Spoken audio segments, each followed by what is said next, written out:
What the is we doing?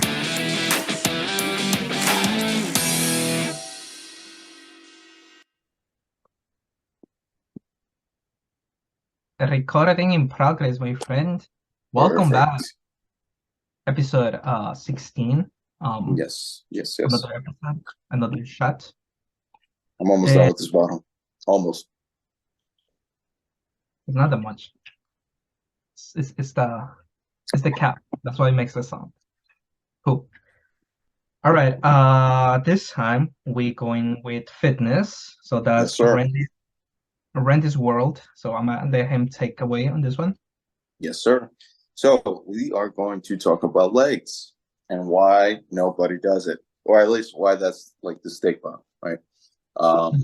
You've probably seen it like going to the gym and you see the big guys have a lot of muscle in their upper body, but for some reason their legs are not that big. And then there's always an ongoing joke that everybody skips leg day, right?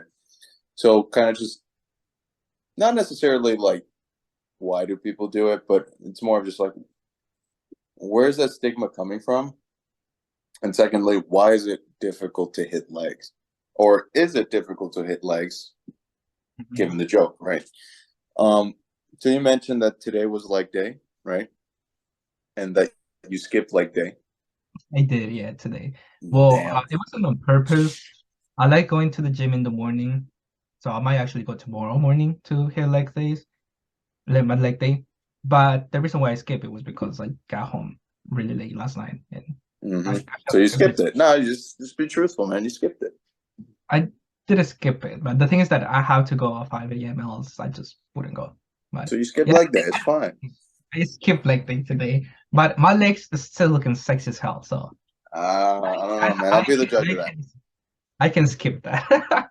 All right. So again, like the thing with leg day or just like doing leg exercises in general, they're extremely exhausting. If you have a really good leg workout, like you go into the gym just to only hit the legs, by the end of it, you'll feel completely drained, right? And if you're somebody that's not accustomed to it, that can be pretty debilitating, right? We use our legs for pretty much everything, right, in our day to day. If you're somebody that can't walk, apologies for those that can. Not making fun of you there. Just it is what Nah, it is. No, it is what it is, man. I'm sorry. Um, but yeah, like if your legs are destroyed, that means you can't move, right? So that means you can't walk upstairs. It's difficult to get out of the bed. It's difficult to stand up. And again, like if you are somebody that uses their legs a lot and moves around, like that becomes really debilitating, right? So most of the time, people tend to neglect their legs because of that. Like if your upper body is destroyed, like it's fine. Like you're not gonna have to use it to move around. But if your lower body is, then that's a problem. So part and parcel, that's the reason. Now, your legs have the biggest muscle groups in your body. So that's usually why you get so exhausted and so winded from doing leg exercise because it requires so much energy, right? And again, I go back to if you're not used to it, that's something that can become really debilitating. Additionally, the exercises that require like or usually in order to stimulate leg growth and leg muscle development, you need to utilize weights, and sometimes you need to use heavy weights in order for that to happen. Because again, the big muscle groups, so they need a bigger stimulus compared to your bicep, right? Like with your bicep, if you use 20 pounds to do dumbbell curls, that's usually enough of a stimulus to make it grow. For your legs, if you use 20 pounds, that's nothing, right? You're not going to get anything out of that. Well, again, it depends on the exercise, but in general, you get the idea, right? So that's usually what the issue with legs is. It just requires so much more, and the muscles are so much bigger. And then when you finish with the day, like you feel really exhausted. So that starts to drain a lot of what you can do, after the workout and what you can do the following day. So that's why people neglect legs. That is why there's a recurring joke about legs, skipping leg day, because it is difficult. But it is essential. If you do not hit legs, then you will be known as chicken legs.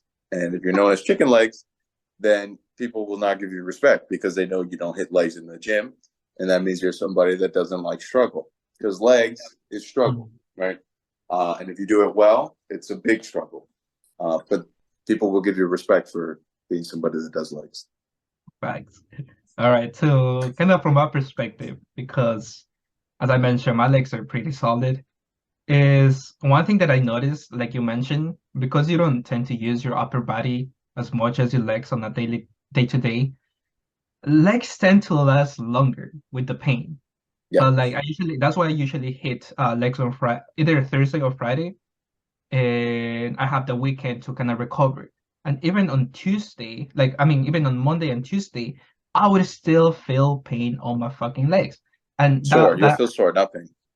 sore, yeah. But the thing is that whenever I hit like any other muscle, like the chest, back, or any or abs, I feel them for like up to 72 hours and then it's gone. And then I'm ready to like hit those muscles again. So I feel like because they are not getting utilized as much, they rest and they recuperate faster than legs do. Because legs the soreness tend to last a little bit longer for me. And that kind of like goes beyond like the consistency and the time that you have done. I feel like that's why So I'll people tell hate. you. Oh, my bad. I keep forgetting that we keep talking over each other and it blocks out the audio. Yeah. Legs are bigger muscle groups.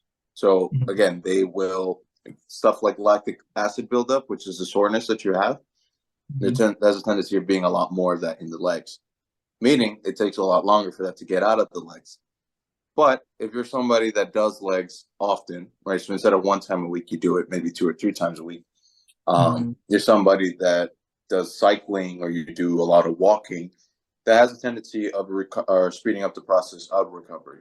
Because again, it's trying to get the lactic acid buildup out of your system, right? And that usually only happens with movement, getting blood circulation and blood flowing. So again, I would imagine if you're somebody that does legs like 3 to 4 times a week, and that usually only happens if, again, like you're probably a cyclist that does a lot of legs, you play sports, right? Or you're somebody that does like a full body routine every time you go into the gym, like you'll probably be in a position where you're not that broken after the workouts, and then you'll be able to come in and do it again the next day if you wanted to. You don't have to, but it doesn't become debilitating. So it's a matter of reps, right? Frequency, doing it a lot as opposed to only like one time a week, because that's why you're getting destroyed, because you're only doing it once. You're not following that up with probably active recovery. So, walking, biking, stretching, super important, right? Doing stuff like foam rolling or like massaging the muscle tissue in order to get that acid out of there. That's what would help you recover faster and then not feel broken for up. So realistically, you should only feel sore for, 24, 48, maybe even 72 hours. But if you're sore beyond that point, like you're still sore like 4 days after, 5 days after, that's telling me that you're not doing enough, which seems counterintuitive because you're thinking like, man, I feel like I can't do it anymore. Like, what do you mean do more? It doesn't mean that you have to do heavy lifting for the legs. You just have to do movement. You have to get blood circulation. So again, cardio, walking, cycling, lighter leg days. So like maybe you have one heavy leg day and one lighter leg day, right? And then on the lighter leg day, you do different exercises than the heavy leg day. And then maybe you focus more on machines, while on the heavy leg day, you focus more on compound free weight movements. So that's kind of the perspective that we're taking there. Okay, that's actually interesting. I did not know that. Because Yeah. I think I'm gonna switch this around then. Because I don't like going to the gym in the weekends, like Saturday and Sunday. Mm-hmm. But I usually do tend to walk on the weekends more than on a day-to-day. But I might consider doing like flipping around, like going on Mondays, doing legs, and then because I do chest and well not chest, but like push and pull the other days, I can Yeah. integrate some walk-ins and stairs in the gym to Yeah. recuperate. Because that's kind of like the issue that I have seen myself going through is that soreness do last for me longer on leg days. And Yeah. even though like, I do stretch at my house, like I have my yoga mat right here, even Mm-hmm. there. Um, it does tend to last longer. But I'm gonna take that in mind and kind of like reanalyze my schedule for working out. But Yeah. I think I actually enjoy doing leg days though. Like I No, they're have good. I do go crazy on leg day too, but you know, I do not want to have chicken legs. And then the other thing when it comes to legs, right? If you're not careful with the form and technique, that's how we start developing lower back problems, right? And then that becomes like a whole other issue. So that's another reason why people neglect legs. They don't want to mess up anything with their back, with the lower back specifically. It's pretty common to develop things like herniations or bulging discs because you lifted too heavy with the legs and your form and technique was bad. So, if you're somebody that's not good with the free weights, highly suggest, doing machines. And then, so like what you could do, like going back to the idea of doing more legs in your routines, the heavier leg days are going to be machine based. The lighter leg days are going to be free weight based, right? Mm-hmm. Until you develop good form and technique. And for that, the suggestion is to actually work with a trainer, right? Or work with somebody that knows what they're doing. So you know what to do as opposed to just trying to figure it out. What was that for? Hire me. Yeah. That's you. Right now, it's like schedule your next appointment with Randy. Yeah. That's fun. It's not a joke because there's a reason why there Yeah, are fitness professionals, right? right. It's not just to take your money. It's like this is a science. This is necessary, especially in today's day and age, where we're not really forced to do a lot of physical activity for work. So you come into the gym to do that, but if you do it incorrectly, you get hurt. You get hurt, that takes you out of commission. Then now you start needing to do medical treatments or go medical checkups because you messed something up at the gym. And then, now that's where people start getting hooked on pain medication, right? Or, they need to have surgeries for whatever issue they're starting to develop. Like, like this all starts compounding simply because you wouldn't make the initial investment in, possibly hiring somebody, maybe for a couple months or a couple weeks, to show you what to do and do it correctly. But again, that only comes with time, right? Over time, people are starting to learn that this is actually something super important. Like not too long ago, like literally 2 days ago, a guy came into the facility. He's like, so yeah, I'm looking for gyms and, I really want a personal trainer to help me because I don't know what I'm doing. That's somebody that took a really intelligent approach. He said he did video research online. He read a couple articles. He said, look, I think this is probably the best approach. And now, we're going to start working with him to make sure that he does everything perfectly. He's an older gentleman that has issues with his joints, like he feels pain in his knees and his back. So, it's super important that he does physical activities like exercising in a gym, but he does it correctly so that he doesn't aggravate the problems he has now and make it worse. Should actually become better with more exercise and the stronger he gets. But again, that's all with good form and technique. Right. One thing that I kind of want to mention in there, I think the form, like if somebody doesn't know what they're doing, yes, I agree. Personal trainer. I never actually done personal trainer. I think you were kind of my personal trainer, but even before you, I already knew what I was doing. It is important form. I think form is kind of crucial because fun fact, the gym does not hold accountable if you get injured in the gym. And John, if you just look around in your gym, there's that's one episode of 100 Ways to Die, or like 1,000 Ways to Die, like the show. Because if you don't know what you're doing, you can get easily destroyed, or even like there's some memes that you can. There's not even a. So sorry, Oh. interrupt again. I don't know if you remember, but there's this video of this lady that was lifting like 400 pounds on a Smith machine, right? Instantly, rest in peace. The weight like crushed her neck because she was trying to squat, but she couldn't. And again, it's 400 pounds. So it literally just made her fall forward, and then the weight was just crushing her neck. So like it was almost instantaneous when it ended for her. Again, that's somebody that would have. Well, I mean, I don't know. Like, there's the different competing stories that maybe, she was doing testosterone or whatever the case is, and she was an experienced lifter, but she got way too over her head, in over her head, and that ended up happening. But that's somebody that could have really utilized like somebody that knows what they're doing, because they would have told her that that is way too much weight. There's literally no reason to be lifting that amount of weight. And she would probably still be alive at this point. Yeah, no, another video that I have watched is with the leg press machine. Like the joints go like inwards. Oh my God, it's so ugly. I don't know. I think you watched that video before. Yeah, Like there's a lot of those. That's very and common. that yeah, and that one is all about like stretching your legs like either all the way in or just like keeping it like this angle, like small, like not all the way in. Especially when you're doing legs and I mean, like heavy weights. Now another thing too, whenever you're doing extreme weights, like heavy weights or just going to your PR, definitely get a gym partner, some like a spotter that can help you do it. Like for me, whenever I'm working out, I do it by myself. But right now, I'm not doing too heavy. I'm doing more reps, and I think that working out for me better, just the endurance and also like the ground muscle. Maybe that's another topic for another day too. Like Yeah, the types of exercises and what works for you, and just learning how your body react to each form, each method of training, because yeah, that's another thing too. It all depends. Like I feel like a personal trainer definitely helps you figure that out. Because for me, it took me years, like almost 5 years, to know exactly the style that I need to work out in the gym, especially. hmm Yeah. yeah. Like the whole point is for us to, fast track that. Instead of you taking 5 years, we could have done it in probably 3 to 6 months. Mhm. And then imagine you doing it correctly for like 5 years.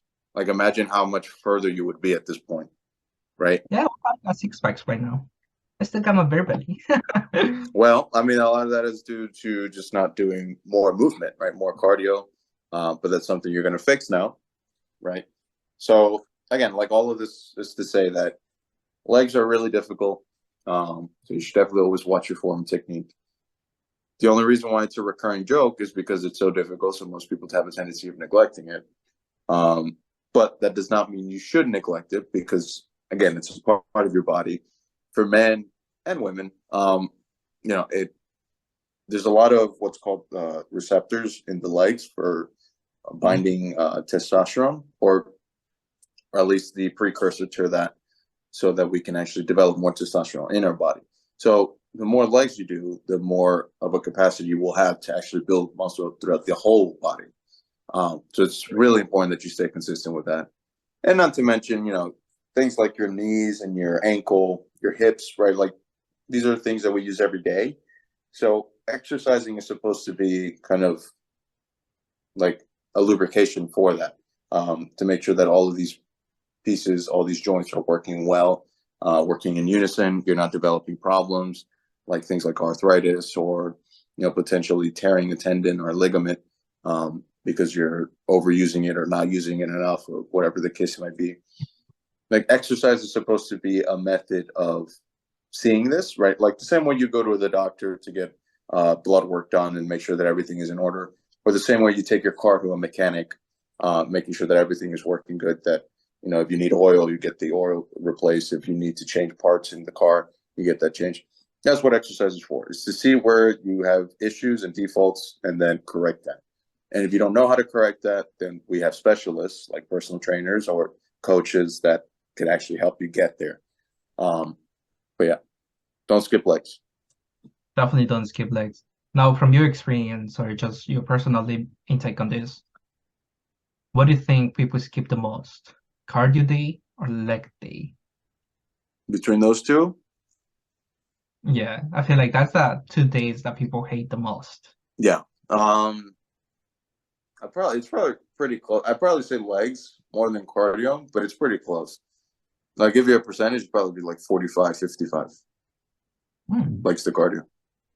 Um, well, I feel like I have this theory. I feel like if you do legs, you don't like doing cardio, but if you do cardio, you don't like doing legs.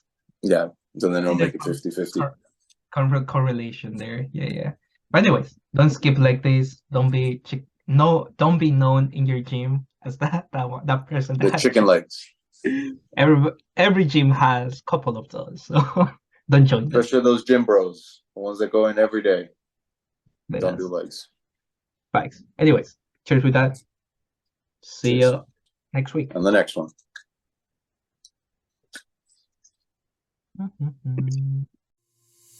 This is a conversation between friends. None of what is said here should be taken as legal advice. We are not experts in any way. Take what resonates and leave the rest.